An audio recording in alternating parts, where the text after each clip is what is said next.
ರಾಜ್ಯಾದ್ಯಂತ ಜೂನ್ 1ರ ಸೋಮವಾರದಂದು 2026 ಮತ್ತು 27ನೇ ಸಾಲಿನ ಶೈಕ್ಷಣಿಕ ವರ್ಷದ ಶಾಲೆಗಳು ಪ್ರಾರಂಭವಾಗಿದ್ದು, ಮಾಗಡಿ ತಾಲೂಕು ಕುದೂರು ಹೋಬಳಿ ಬೆಟ್ಟಹಳ್ಳಿ ಕಾಲೋನಿ ಸರ್ಕಾರಿ ಕಿರಿಯ ಪ್ರಾಥಮಿಕ ಶಾಲೆಗೆ ಮಕ್ಕಳು ಕುಣಿಯುತ್ತಾ ಶಾಲೆಯತ್ತ ಧಾವಿಸಿದ್ದರು. ಶಾಲೆಗೆ ಆಗಮಿಸಿದ ವಿದ್ಯಾರ್ಥಿಗಳಿಗೆ ಗುಲಾಬಿ ಹೂ ನೀಡಿ ಸಿಹಿ ತಿನ್ನಿಸಿ ಹೂಮಳೆಗೈಯುವ ಮೂಲಕ ವಿದ್ಯಾರ್ಥಿಗಳನ್ನು ಶಾಲೆಗೆ ಬರಮಾಡಿಕೊಳ್ಳಲಾಯಿತು.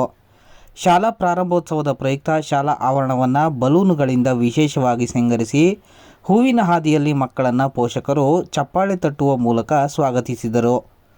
ಮುಖ್ಯ ಶಿಕ್ಷಕ ರಘುಪತಿಯವರು ಮಾತನಾಡಿ, ಮೊದಲ ದಿನ ಶಾಲೆಯಲ್ಲಿ ಕಲಿಯುತ್ತಿರುವ ಎಲ್ಲ ಮಕ್ಕಳು ಶಾಲೆಗೆ ಸಂಭ್ರಮದಿಂದ ಆಗಮಿಸಿದ್ದಾರೆ. ಪ್ರಸ್ತುತ ವರ್ಷದಲ್ಲಿ ದ್ವಿಭಾಷಾ ಮಾದರಿಯಲ್ಲಿ ಶಿಕ್ಷಣವನ್ನು ನೀಡುತ್ತಿದ್ದು, ಎಲ್ಲರೂ ಸದುಪಯೋಗ ಪಡಿಸಿಕೊಳ್ಳಬೇಕು ಎಂದರು.